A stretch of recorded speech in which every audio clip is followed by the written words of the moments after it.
Monseigneur, Madame l'ambassadrice de France auprès de l'Organisation des États américains, Monsieur le Consul général, Mesdames et Messieurs les conseillers consulaires, Mesdames et Messieurs les représentants des associations, Dear American Friends, mes chers compatriotes, bienvenue à vous tous. C'est une grande joie de vous voir si nombreux pour célébrer ensemble, dans l'amitié, notre fête nationale et de pouvoir, toute mon équipe et moi-même, vous accueillir à la Maison française. Ayant pris mes fonctions à Washington très récemment, je suis particulièrement heureux d'avoir cette première occasion de vous rencontrer. Je voudrais en premier lieu remercier nos élus. Mesdames et Messieurs les conseillers consulaires, grâce à votre action, les intérêts de nos concitoyens sont bien pris en compte tant à Paris, où deux d'entre vous siègent à l'Assemblée des Français de l'étranger, qu'ici même au sein de la circonscription. Vous êtes au total 38 conseillers consulaires aux États-Unis qui avaient à cœur les intérêts des Français de l'étranger. Je sais la valeur de votre engagement bénévole. Vous êtes des interlocuteurs privilégiés de nos 10 consulats généraux à travers le territoire américain et bien sûr de notre consulat général à Washington. Je tiens à dire à Frédéric Badet, qui va bientôt nous quitter, toute notre reconnaissance pour la qualité du travail accompli au profit de nos compatriotes depuis son élection en 2014. Je tiens à souligner le sens de l'intérêt général et la compétence qui ont marqué toutes ces interventions et ces relations avec les représentants de l'État ici à Washington. Cher Frédéric, tous nos vœux à vous et à votre famille vous accompagnent dans votre nouvelle vie et merci aussi, à titre plus personnel, pour votre accueil à mon arrivée à Washington.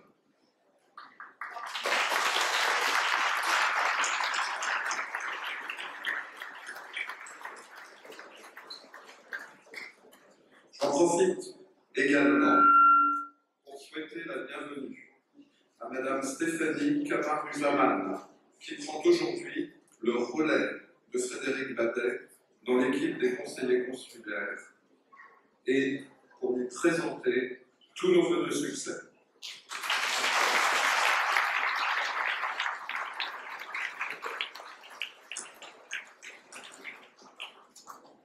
Voilà, nous venons d'assister, nous assistons à une belle transition entre deux élus.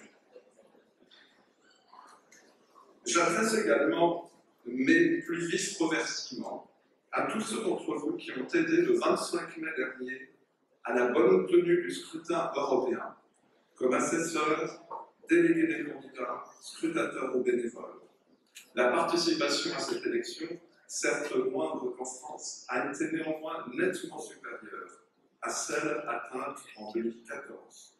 C'est la preuve que les Français vivant aux États-Unis se sentent concernés par l'avenir de l'Europe, dont nous avons pu avoir une remarquable illustration lors du grand défilé des Champs-Élysées ce jour à Paris. C'est le signe aussi que nos consulats généraux ont organisé cette élection dans les meilleures conditions possibles.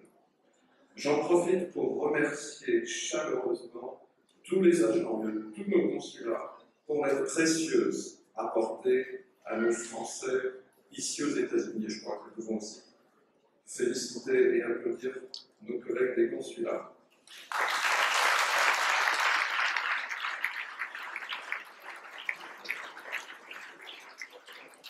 Dans les fonctions que je viens de prendre ici à Washington, je sais pouvoir compter sur votre soutien, votre expertise, votre engagement, et là je m'adresse à tous les Français. J'ai pu déjà en bénéficier concrètement, en moins d'un mois, à l'occasion de multiples contacts, y compris lors d'une visite au lycée Rochambeau. Je vous en remercie chaleureusement. Soyez assurés en retour de ma disponibilité et de mon écoute. Vous constituez une communauté dynamique qui s'accroît d'année en année. Vous êtes près de 170 000 inscrits dans nos consulats généraux, ce qui fait de vous, hors Union européenne, la communauté française d'expatriés la plus nombreuse. À travers vous, Françaises et Français de Washington, je suis heureux de m'adresser aussi à tous nos compatriotes, coast to coast, comme on dit ici, de New York à Los Angeles, de San Francisco à Chicago, de Miami à Houston, de Boston à Atlanta et à la Nouvelle-Orléans, en ayant une pensée particulière pour tous ceux actuellement dans le sud des États-Unis qui sont frappés par de lourdes intempéries.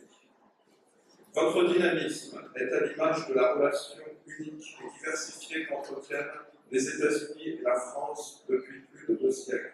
Chacun d'entre vous, dans son domaine, participe à l'approfondissement des liens entre nos deux pays. Économie, culture, éducation, défense, recherche et bien d'autres domaines que votre activité professionnelle et parfois bénévole illustre. Vous êtes nombreux aussi à travailler au sein d'institutions aussi importantes que le Fonds monétaire international ou la Banque mondiale, dont nous avons fêté cet été le 70e anniversaire, la Banque interaméricaine de développement et l'Organisation des États américains.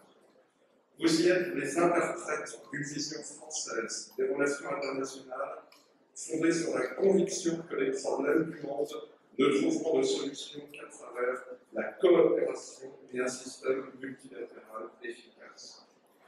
Je me permets d'ailleurs ici de vous transmettre les meilleurs vœux de Christine Lagarde, qui nous a fait l'amitié de venir nous voir plus tôt cet après-midi à l'ambassade et dont nous sommes si fiers du parcours international et désormais européen.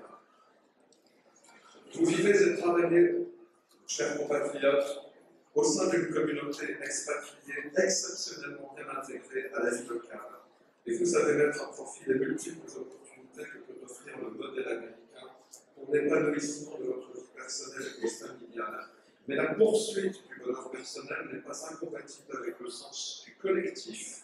C'est particulièrement vrai à Washington, où notre communauté n'aurait pas le rayonnement qui est le sien sans le travail d'un réseau associatif particulièrement dense et dynamique. Merci à toutes celles et ceux qui, en donnant leur temps, contribuent à faire rayonner la présence française à Washington et à faire vivre l'idéal de fraternité au cœur des valeurs de la République que nous célébrons en ce 14 juillet. Le comité tricolore, qui représente les associations des ambassadeurs et consuls généraux, qui coordonnent leur action et qui apportent un soutien allant à ceux de nos compatriotes confrontés à des accidents de la vie, méritent en particulier toute notre reconnaissance. J'ai pu moi-même constater son dynamisme, ses succès, son potentiel lors de la belle soirée du Bastille Day qui a eu lieu ici même avant-hier soir. Merci à vous, Yann Miorini, pour le travail opiniâtre que vous avez réalisé à la tête du comité tricolore.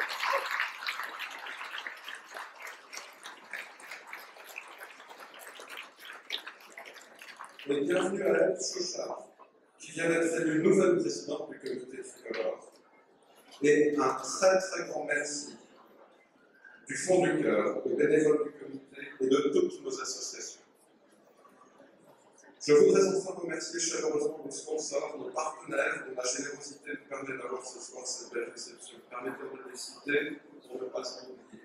Michelin, Airbus, Keolis, Orano, Sanofi, Thales, Best Buy, Engie, Ipsen, Pernod Ricard, Canal+, Vin Jean-Luc Colombo, Dassault, Falcon-Jet, Savencia, Saudi, EDF, Air Liquide, Vin Haussmann Famille, Coca-Cola, Rocher, D'Artagnan, Maison Univers, Air France, Valrhona, Garnier, Thiébaut, La Durée, Wegmans, Le Pain Quotidien, Citrus, Total, Car et IZF. Let me add finally a few words in English. This year is quite a special moment for the French-American relationship. 75 years ago, on June 6, 1944, the liberation of France began when the Allied armies landed on the beaches of Normandy. We know and we will always remember what the prize was, the lives of thousands of American and Allied soldiers. President Trump's visit to Normandy was a further demonstration of this friendship and of the enduring ties between our two nations. As President Macron said on June 6, France and the United States share a history that creates a common commitment. France is the United States always alive. Transatlantic relations are the cornerstone of the international security architecture created after 1945. Our common fight against the threats of today reminds us of the importance of this alliance between France and the United States, between Europe and the United States. Friendship does not mean that we agree with everything, but enables us and enables our two nations to have a high-quality dialogue about all the important topics. May I share with you, as your ambassador, my conviction that our two countries still have a lot of great things to do together. Mes chers compatriotes, chers amis français, américains, européens et de tous les pays, de tous les continents, c'est sur ces mots que je termine cette première allocution du 14 juillet dans mes nouvelles fonctions. Je vous souhaite à tous une excellente fête nationale. Vive l'amitié entre la France et les États-Unis. Vive la République, vive la France.